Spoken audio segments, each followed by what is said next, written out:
Hello YouTube and welcome back to the channel outside the target demographic. Today we're going to be doing a unboxing and initial impressions on the Feyachi weapons light. Let's get started. This was a purchase on Cyber Monday off of Amazon. I believe I paid $32 whole for this. And I got about 32 different components in the box, so $1 each, not so bad. So far, I have one of these. I have two of these now. So one is already mounted to one of my AR-15 platforms. This one is what we're going to be using to demo before I also attach this. So let's go through what they give you. We have a couple numbers and letters here. Moving on, we have a couple different mounting options that you would purchase individual kits, the FL17, 22, or 14. I got the 14 for the M-locks. Shows you how to mount them. This will become relevant later. You can freeze that screenshot if you would like. But so far, what we have is a rather compact, I would say, weapons light. I was expecting it to be substantially larger. What you don't see is in the box, they provided you two of these rechargeable batteries. So you can have one on charge, carry it with you in your range bag or what have you, camping bag, and then recharge it with the included charger. Now with this charger, it's going to run off of a standard USB port, which they give you the cable for, and you'll notice it is a USB-C. I kind of like that. Your car is going to have one of these, your desk is going to have one of these, your go bag is going to have one of these, so it's a very standard connection, with the added benefit of you can connect this to the wall using a wall power supply adapter. You can use this in your car, you can use this off a solar panel, you can use this off of a great many sources of power to make sure that you have a flashlight, if not a weapons light.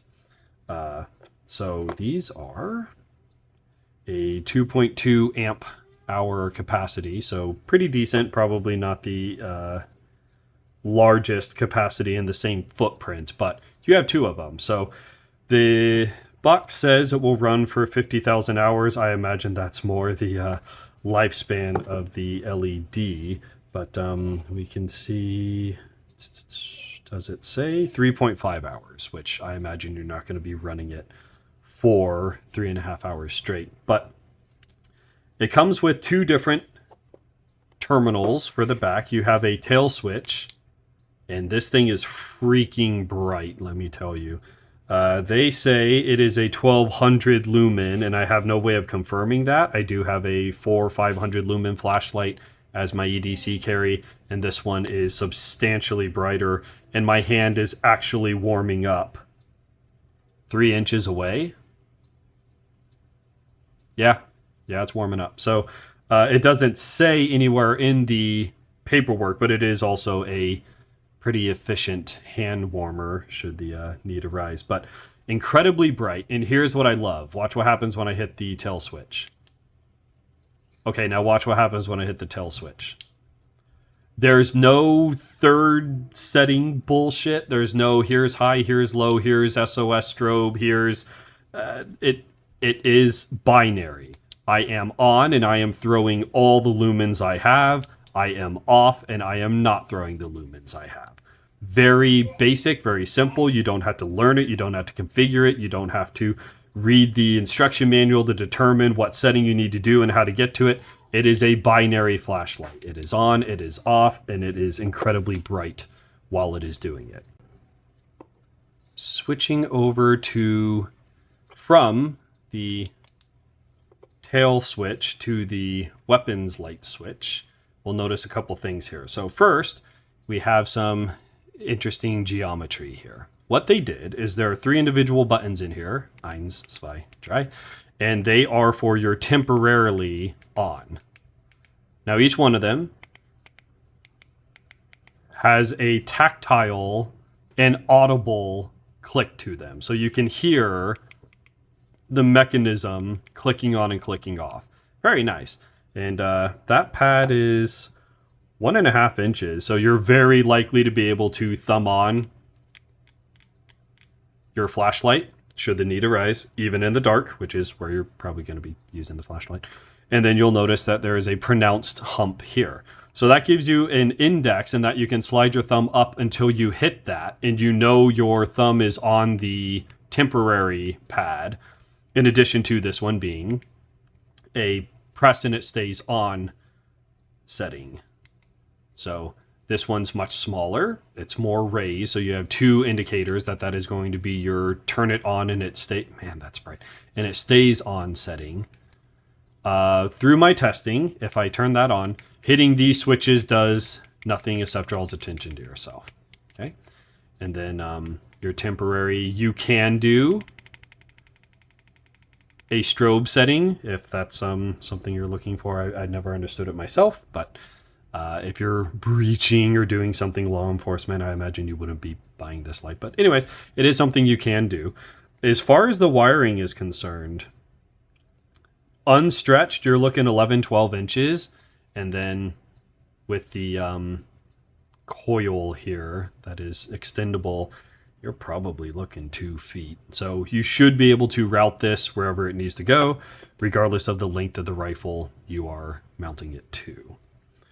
Additionally, they give you this strap, which I guess you would use for cable management or other uses. I don't have a need for it on my setup. I'll show you how I routed it, but that is something that you can use somewhere else. This is small enough. It looks like it will close on the CR123 rechargeable batteries, in addition to working on these, which is very nice. They give you a binary: red is fully charged, red is charging, blue is fully charged. And again, it runs off of the USB-C. Moving on from there, you have a couple of different mounting options. So not only does it vary on which setup you purchased as far as the mounting hardware, but they give you a couple different options here. Let's move this stuff out of the way. So they give you 2 inserts, only one of which is actually going to be useful with this flashlight. It does take a while for that to thread off, which is good. That's going to help with the waterproofness. This insert will slide over and friction fit into place, and that's going to allow the flashlight. There is a ridge here, a rim. You're going to want that facing towards the head. And this will slide into place, and then as you put screws in here, it's going to clamp the shell together and hold that flashlight into place. This one, I'm honestly not sure. It's probably just a standard one for maybe smaller flashlights, and they just include it in the kit. It makes life easier for them. Won't necessarily be useful for you. But you would mount this into place. You would use the hardware to screw in there, and then the mounting bracket itself is threaded. So those are going to thread into place. You'll notice these have little half moons, and those are going to engage an index on your M-locks. So you'll just put 2 screws in there. You'll put we'll call it a nut, the M-lock nut, on the other side of your rail, and then you'll thread them into place. These are going to act as an index to prevent this from pivoting on your M-lock, and then those nuts are going to be what actually holds it into place. Should that not work for you, or you would prefer to use this, you can use this. Now, this is apparently an offset mount, but what you would do is these half moons, again, this would be the visual for that, will index into the M-lock slots, and that will prevent the light from moving too terribly much. With the one that I actually have mounted to the rifle, it's actually rock solid, but that is a mechanical index to hold it into place, and then once you bolt it into place, you'll see that it's not slopping around. At that point, these two would take 2 screws, and you have the same thing, and this would allow you to offset both away from your rail. Now your flashlight isn't going to be flush mounted, it's going to be sitting further away, which could give you the clearance if you need it. And then you can also, instead of it being mounted directly on a rail, you can put it, I think it would be 1.5 rail slots offset, right? Because it's an offset. And then this gives you a myriad of mounting options. You can mount it directly to the rifle. Let's put this back in. Directly to the rifle this way, where your barrel is here and it's going to be slung under. Or this way, where it's going to be slung above your barrel. Or this way, where it's going to be slung above your barrel, mounted a little bit offset forward. And then under the barrel mounted, offset a little bit forward, or reverse the whole thing. And you now have above the barrel mounted, offset rearward, and above the barrel mounted, offset rearward. So you have a number of different options. With all that stuff out of the way, let me show you how I opted to mount it to mine. For those of you who have been to the channel before, this will look familiar to you. This is my 11.5-inch Palmetto State Armory AR upper. What I did is I mounted mine as far forward as I could, and that's still going to allow you the length of the flashlight, where you can adjust how far back it's going to be. But my rationale is I would rather have it on the right side and underslung for the following reasons. When this is slung against my body, this is not going to be smashing into me every time I run or jog or try climbing or what have you. It's going to be slung away from me. Additionally, since it's slung away from me, if I turn it on, if it's slung, it's still pointing at my feet and it's still illuminating the way in front of me. Especially on the shorter rifle, it's further off the ground, so the illumination spot is going to be larger, and I can hands-free have some semblance of lighting if I go into a building or walking in the woods, hunting or what have you. So additionally, if we look down the barrel, it's essentially it is obstructed by the rifle itself, and that I am not seeing this flashlight. It is not obscuring my sight system at all. If it were here, I'm going to have a big block that as I'm trying to identify and line up my target, I'm now blind here because I have a large flashlight sitting right here versus not sitting right there. So it's very much out of the way until it is called upon. Additionally, since I have both irons and an optic on top, it's already relatively top heavy. So by underslinging that weight, I'm giving myself a little bit more roll balance on the rifle. But moving on, the way I ended up mounting this and the benefit, this is the tip for the video, while you have your mount and you have your offset, you can use them in conjunction. And honestly, the 1.0 setup of this was set up as thus. I had a set here. The light was topside.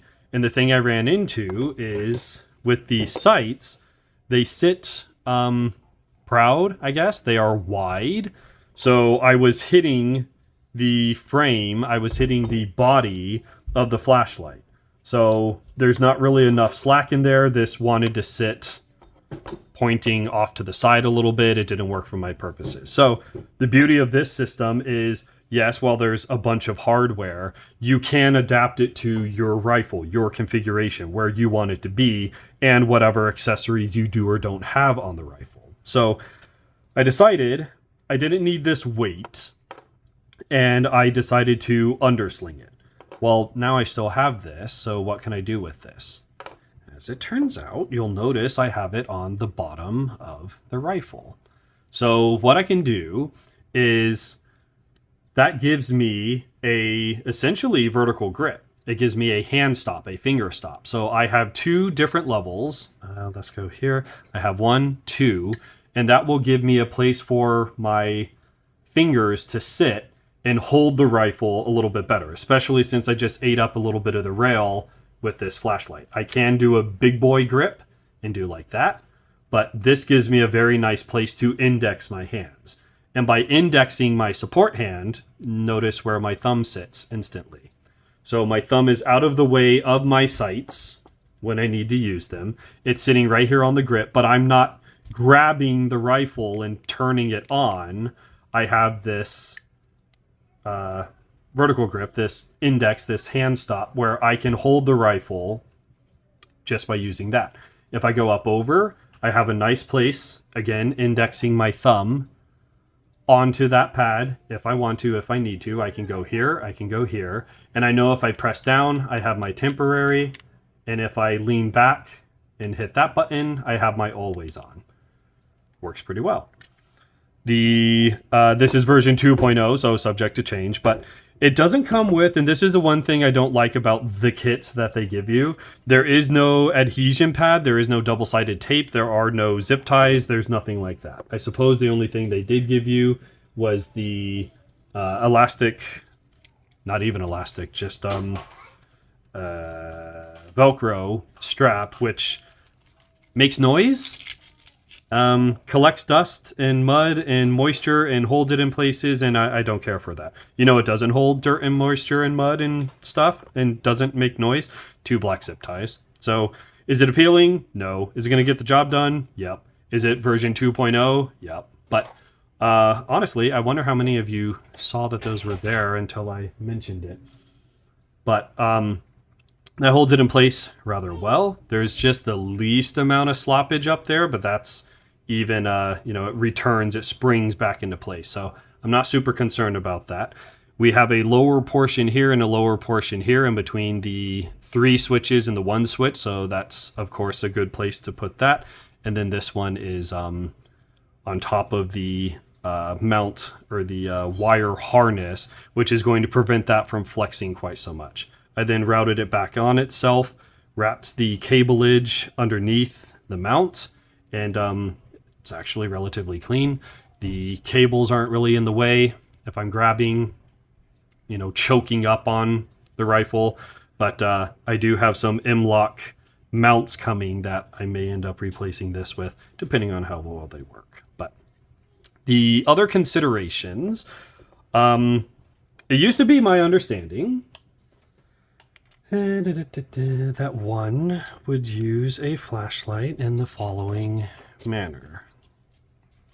I thought it would be most beneficial to put a flashlight up here, and that's going to illuminate your front sight. The problem you'll run into is exactly what you're seeing. It washes out your front sight. So as soon as you turn this on, you, the shooter, are now blind. That's not what you want. Also, if I turn on the flashlight where it's set up, you'll notice the sights contrast very well against the now illuminated foreground. So that's actually what you want. The further forward you can get the flashlight, asterisk, so back to that asterisk, should you mount your weapons light all the way forward, you could end up damaging or darkening the lens at very least with all the blow off or blow by of your compensator and or muzzle device. So depending on if your gas ports are on the side or if they're only on the top, regardless, the concussion could knock this off zero, could damage the lens, could break the LED, and that's not just this $30 flashlight, that's all of them. So you want it as far forward as you can get without risking damage from the compensator or whatever muzzle device you have, and or understanding the fact that the gases and stuff coming off of that is eventually going to start clouding and damaging your lens. And also that stuff's going to be pretty abrasive because it's actual shards of brass and lead and gases and gunpowder, all that stuff. So as you start cleaning this, you're going to start sandpapering it, and that's going to start changing. Gosh, that's crazy. It's going to start damaging or fundamentally altering the pattern that it throws. We'll come back to that later. But as far forward as you can get without risking damage from your muzzle device.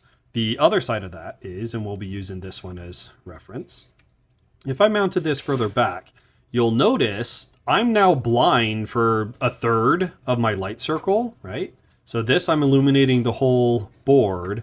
Now I'm illuminating half of it, and I'm throwing a powerful shadow, and I'm reflecting light off of my sight. So now I, the shooter, am blind because I had my eyes adjusted to nighttime. I turn on my blindingly bright flashlight, and now I'm getting backwash blowing back at me from my light. So I'm blind to my environment, and I'm now blinding myself, and I'm kind of lighting up my whole rifle. So I'm letting people know where I am, what direction I'm pointing in, what I'm carrying. These are all bad things. Whereas here, as far as they're concerned, it's just a flashlight. They don't know that I'm packing 7, 8, 12 pounds behind it. So you're going to want to keep all that stuff into consideration. The last consideration, and the reason I have this underslung, again, if it's against my body, I'm illuminating in front of me versus illuminating behind me and casting a powerful shadow as I do it. This is going to illuminate a lot more in front of me, my environment, allow me to go hands-free, hands-on, whatever. But if we put this here, you'll see that as I'm looking down the sights, I'm essentially illuminating everything underneath my rifle, with the only, well, let's turn this one off. The only drawback being I have this little bit of shadow, which becomes less and less important the further away I'm projecting from the muzzle device.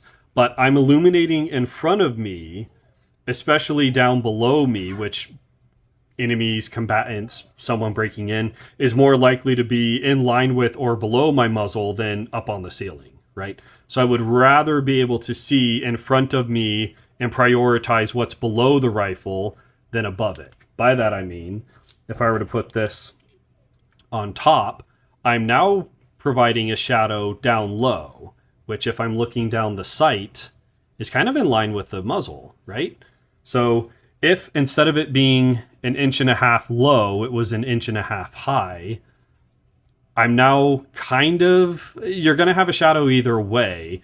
You can determine where that shadow is going to be and how invasive it's going to be. So these are all the reasons why I decided to undersling it. We have the added balance of putting a ballast on the bottom to offset the weight of the optics and irons up top.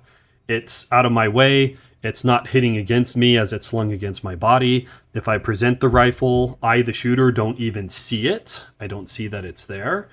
Being not a bayonet, but behind my muzzle device, I can see this. I can account for this. I'm used to this being here. By this not being proud, not being past that point, I'm less likely to get it snagging or shoved into the dirt or something like that.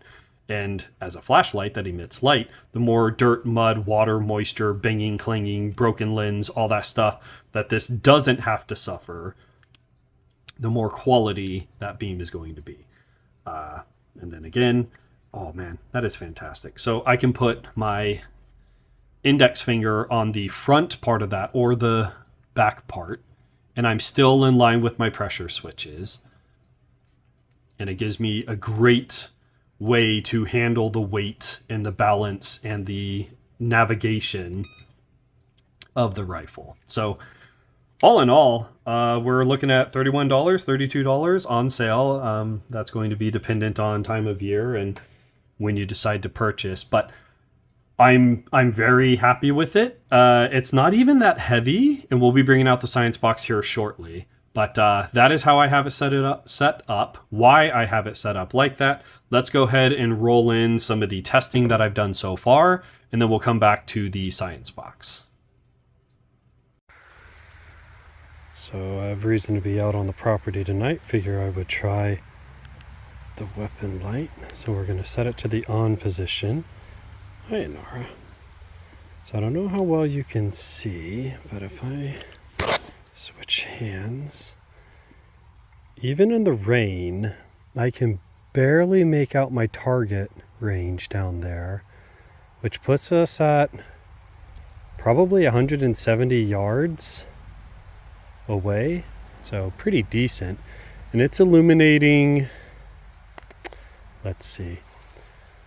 If the dead center of my screen, right where the light starts dropping off, right here, is probably 30 yards in front of me.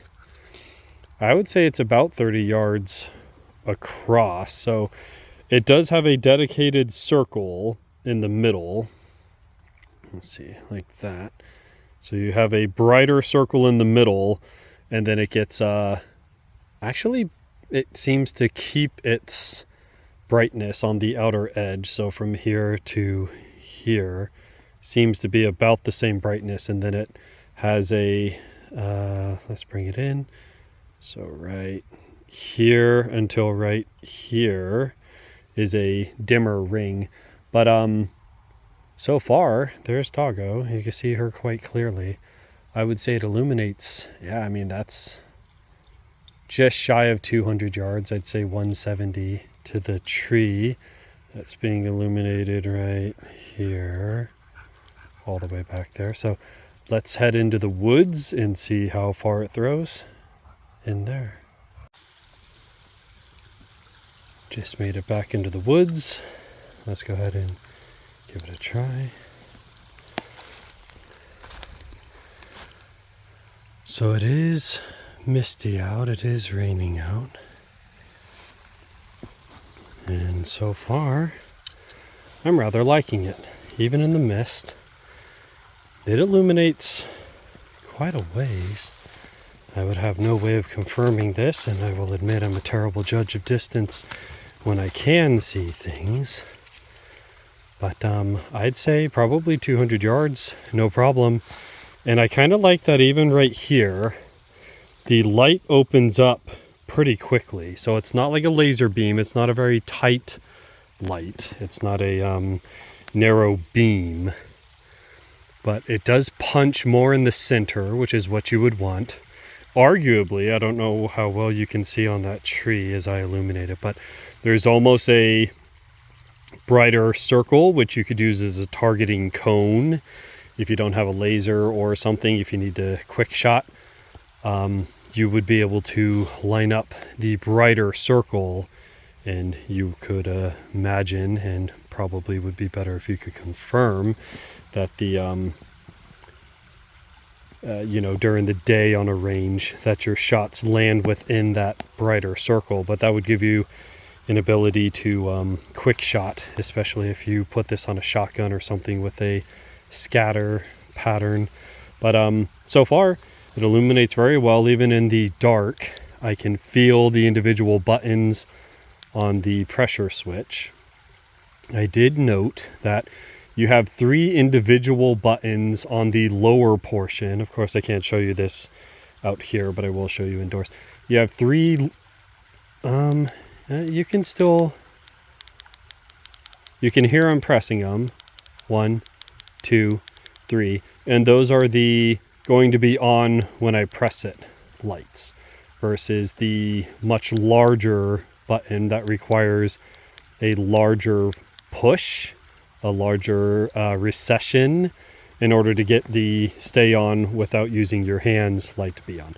All that to say, when you have the always on switch selected, I can continue hitting the momentary switches and they will not do anything. But I can also half tap, so not fully disengaging, but just half tap the always on switch, and I can get a strobe going should that ever be needed. So what I do like about this one so far is it's not this bullshit press and hold for 4 seconds and your light will slowly go through its brightness settings, and if you hit it again it'll go into a strobe function. If you hit it again it'll go to the brightest mode, and you hit it again it goes to the lowest mode, and then again and it turns it off. No, this is a very binary. I am on full tilt, I am off, I am off. So it's very easy user interface. These are even the momentary switches. I can do the same thing and get a strobe action going. Very easy to identify by the pressure switch surface, as well as the 3 buttons kind of being ribbed there. So you know where they are, very easy to activate. But you takes probably 5 pounds of pressure. They're not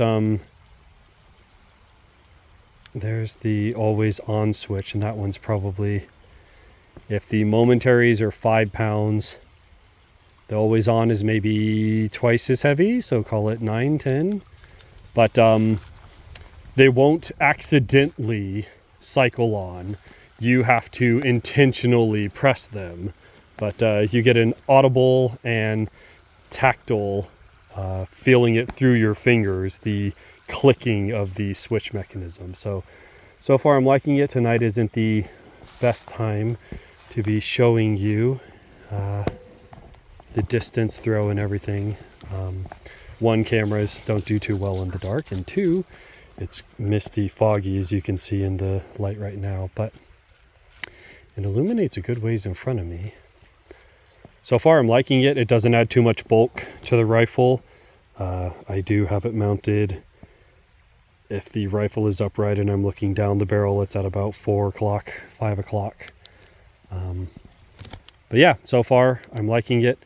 I don't really see, and I guess while we're out here I can look. I barely see, and you can tell it's right here now up close, but the flash hider barely presents itself in the shadow. So I'm illuminating underneath the rifle, which to me, I'm more likely to be identifying a target below the rifle more than above the rifle. So I have it set up at the 4 o'clock position. Seems to make the most sense to me. It can be adjusted and moved to wherever, whenever, as the situation requires, but I think it's in a pretty decent location in that I'm not getting any reflection off of the flash hider back into me, the shooter's face, which I would see as advantageous. It doesn't illuminate the rifle, it doesn't give away what I'm carrying, or you know, blind me with some floodlight backlash action kind of thing. So seems pretty decent so far. Let's go ahead and head back inside.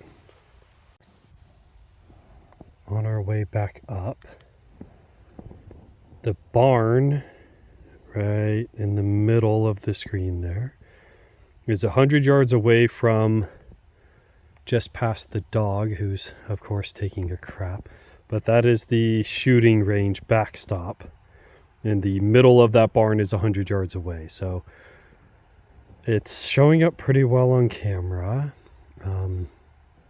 You'll notice too, it's kind of like a bluish light. It's not accurate color representation for what that's worth, but again, you can plainly see there's a brighter circle, which again you could use as a quick targeting, quick shot, firing from the hip kind of thing should the situation arise. But I easily 200 yards, I would say, and I can see the individual slats and windows that make up the barn. I can see that both of them are up.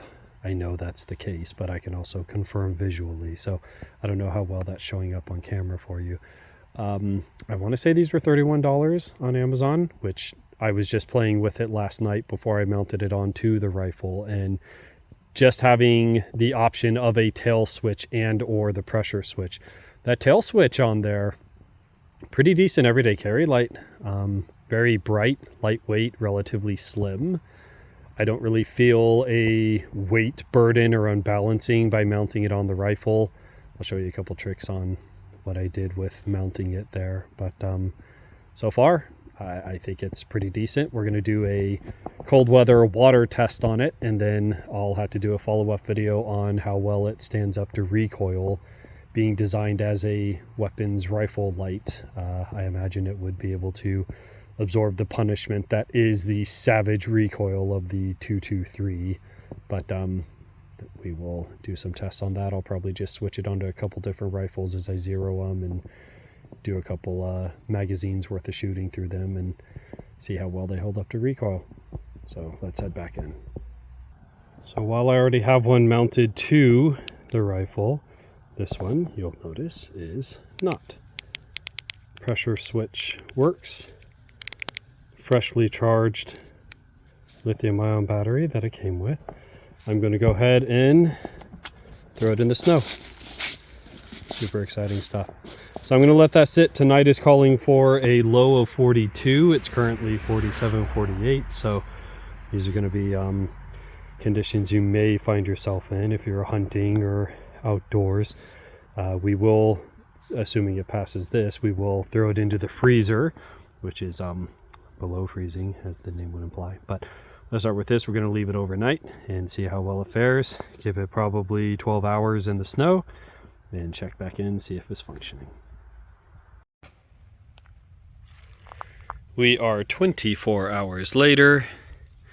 The snow is gone. The flashlight is quite cold. But let's see what we got. Very difficult to do one-handed, so we won't. Here is push on. Hey! And there are 3 individual buttons for the momentary, and it works. So it has a 68 IP rating as far as the waterproofness is concerned. And while I didn't submerge it in water yet, that was 24 hours outside, 50-degree day today, low 40s at night. Works. Jeez. I want to say it was $32 each with the mounts for this thing. So, works very well, even when submerged. So far, would recommend this one too. I guess we can shine here. You have a very pronounced center circle, and then the brightness stays relatively the same. This one has moisture on the lens, so it's less defined. And of course the camera isn't going to focus, because why would it? But trust me on that. This one has the same very defined center beam, and then a little less bright aura around it. And my camera is not going to behave. So let's head back inside. Seeing as how it's already 50 degrees and a little damp from being outside, I figured let's get it the rest of the way to freezing, check on it tomorrow, check on it tomorrow and see if it works. Here we are the next morning, and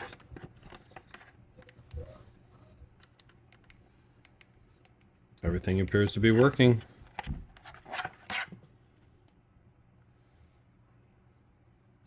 I don't know if it's showing up, but the light is dispersing against the condensation.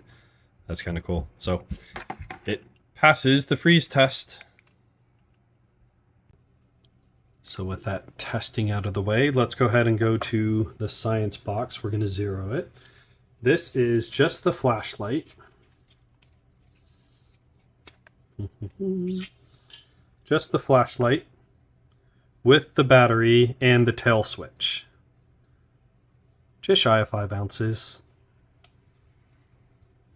140 grams. Relatively lightweight, and honestly, even if you don't use this as a weapons light, as something mounted on your rifle, I feel like the size... let's see, we have 1, 2, 3, 4, 5. So it's 5 inches by just over an inch at the head. Relatively light. That beam is ridiculous. It's crazy. Just as an everyday carry or a, vehicle light, I feel like for $30 you could do far worse. But let's go ahead and do that again. We're going to do the tail switch is 16 grams. The pressure switch is 32 with the battery of 50 grams and the flashlight shell as 74.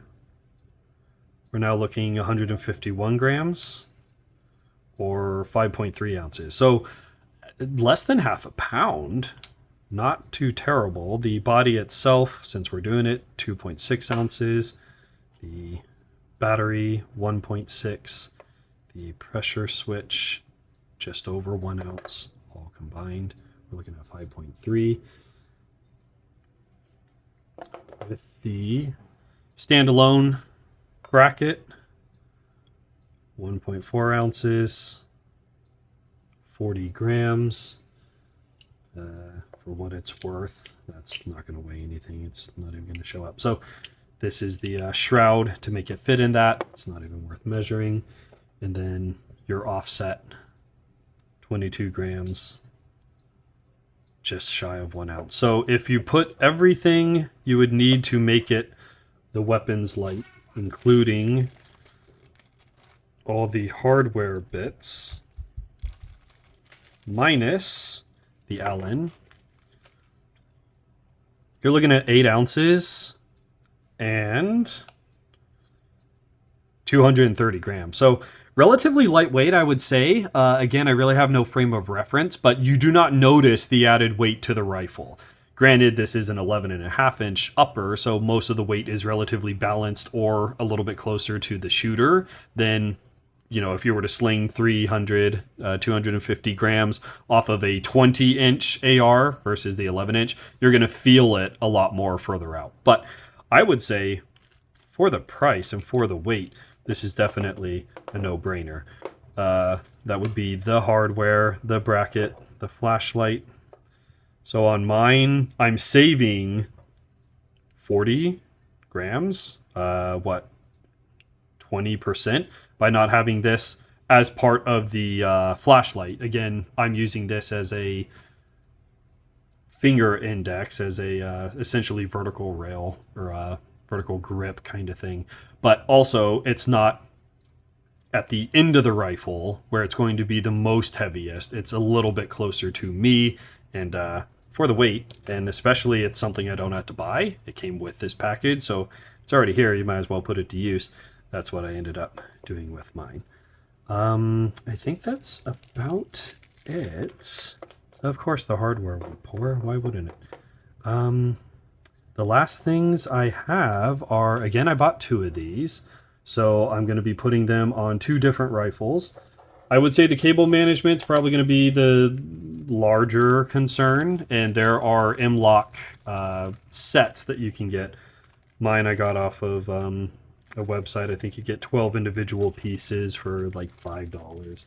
And what they would do is they will mount into the M-LOK slots, and they will allow the cable to run through it. So it's a cable management system, although the way this is set up isn't too terrible. But it is something you'll have to consider. It is nice that they give you something that's going to be substantially, able to adjust itself to fit on any rifle that you're going to be putting it on, any lengths, any locations, stuff like that. So you don't have to worry about it being a short thing that hinders where you could put this pressure pad. At this point, you could put it on the front of your mag well. You could put it closer to you on the rail closest to the breech. You can put it all the way forward, wherever you want to put it.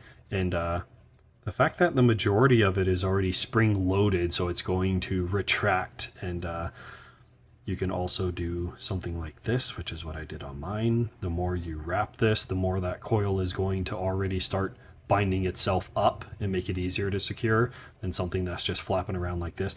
But anyways, just a quick overview, quick unboxing. I got 2 of these. For the price, it seemed well worth it. In my testing, I've left it outside in the drizzle and the rain and the snow, threw some snow on it, about 50, 40, maybe into the high 30s degrees for 24 hours.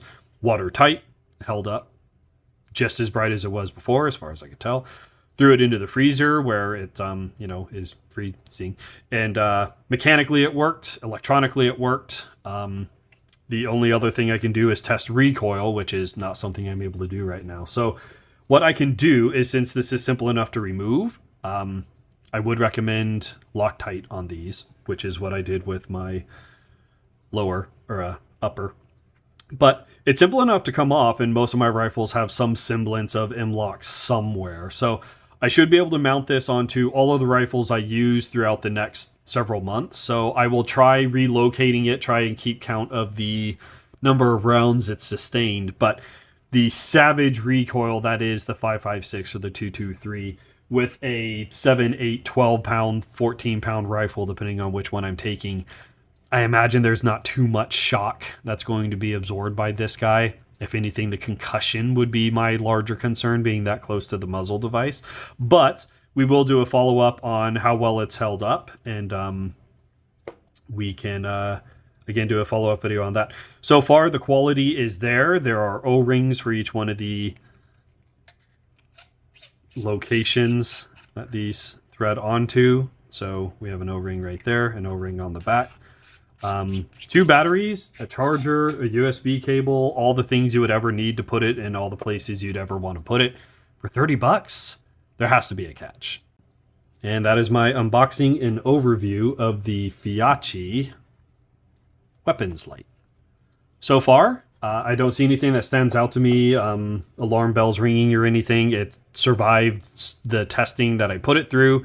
It seems to be well made. It seems to be lightweight. It seems to be holding in position where I put it. So the last thing we have is to do a couple of hundreds of rounds of the Savage recoil of the 5.56 and see how well it holds up.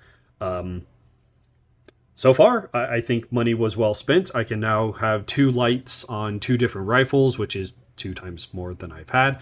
So the price was right. The reviews were outstanding for it. I thought I'd give it a try. So far, I shared with you the observations I've made along the way, and it is a recommend so far. So I appreciate you guys stopping by. As always, this is outside the target demographic. Any questions, comments, concerns you have, leave them in the comments section below. Subscribe if you'd like to see a follow-up video in the near future on this, as far as the recoil and survivability is concerned.